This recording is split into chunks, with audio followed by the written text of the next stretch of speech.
AvoMD Decision Support and Education at the Point of Care by doctors for doctors. The story starts with my friend PJ. PJ was a doctor, and PJ actually struggled as a doctor, believe it or not. He said, hey, there's too much information for me to actually know at the point of care, and there's just too much research for me to actually know. And then he started reading, and he found that actually this information overload is causing a problem, that only 45% of patients or only 50% of patients are getting the standard of care. He said this is a big problem because I feel overwhelmed, the patients aren't getting what they need, and this is no good. So he decided to come up with this system where he actually wrote an app to curate the guidelines at the point of care so that after putting in the relevant information for the patients, he can get guided through the process of diagnosis and treatment for his patients, and he found that this worked for him. However, he said, hey, I need some more people, I need some more help. And so he actually found me. And so I joined him when doing a clinical informatics elective at Columbia, where he was a fellow. And still we said, we don't have a business until we have somebody who knows business. And so we were able to pull in Lawrence, who is our business expert. And we said, hey, we don't have any experience with building devices for people in the biosphere or people in the medical sphere. Why don't we pull in a biomedical engineer? And so our team was formed. And so we came together as a team, but we said, now we have a team, we have a minimal viable product, why don't we figure out if this is actually going to work for other people? We said our value proposition is that we're able to bring down relevant portions of these large guidelines to the point of care, curated for just the information that you need to know.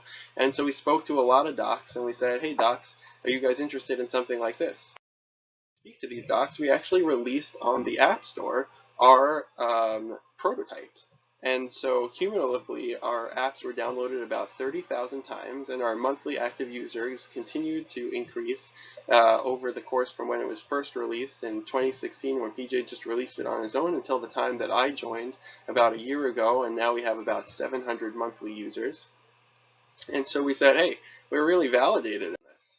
And so we gave a thumbs up that our customers were pretty happy with it. We spoke with about 300 of these users, or what we thought were customers at the time, and we said, this is pretty good, until we realized that they can't pay for it. They said, no, we pay maybe $10 a month, and we actually didn't want to try it because we were afraid that we would lose our customer or user base. And so when we spoke to them and they said that they're not really interested in paying that much money for it, that kind of ruined our plans. And so we decided we needed to pivot, and the biggest thing that we learned is that the user does not equal the customer. And so we had to discover again, who is our customer if not our user? And so we decided to talk to the administrator. But the question is, which administrator? Should we speak to the hospital administrators? Should we talk to the nursing home administrators? Should we talk to the urgent care clinic administrators? And we reached out to hundreds of these administrators and started talking to them until we realized, shoot, we are drowning in opportunity.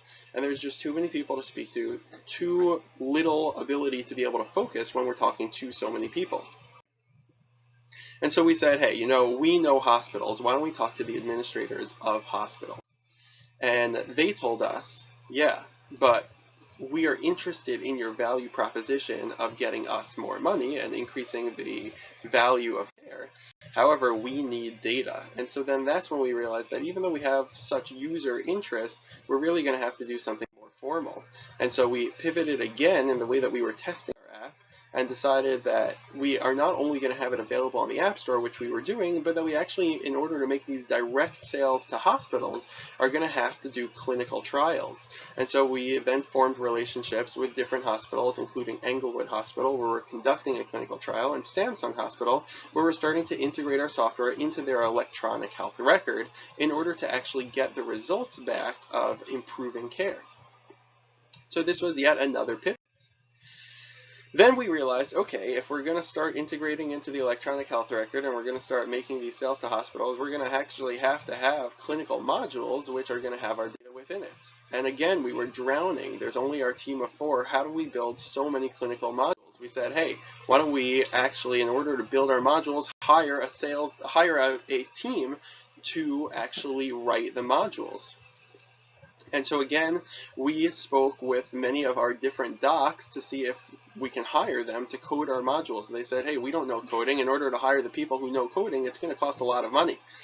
And so what we realized is that if we can crowdsource, in a sense, we can actually pay them less money or even pay them nothing and just give them this authorship opportunity as if they're writing a journal.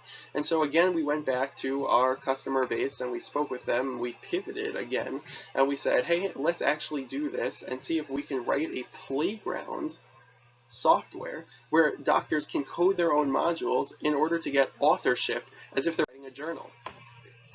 And so that's what we did. And so we actually moved our docs over into this cost structure, and we said, hey, yeah, you guys can actually write for us. And so we got a team of docs to start writing modules for us for free in order just to get this academic credit, and in effect, actually crowdsource. And so then we conducted our financials. We said, hey, is this really something that's going to work for us? Like, are we actually going to be able to do this if we have our hospitals paying for us? And so we then validated this with our hospitals and our hospital administrators, who said, yeah, this is something that we would be interested in so long as you're actually able to get us this data. And so then we had a financial model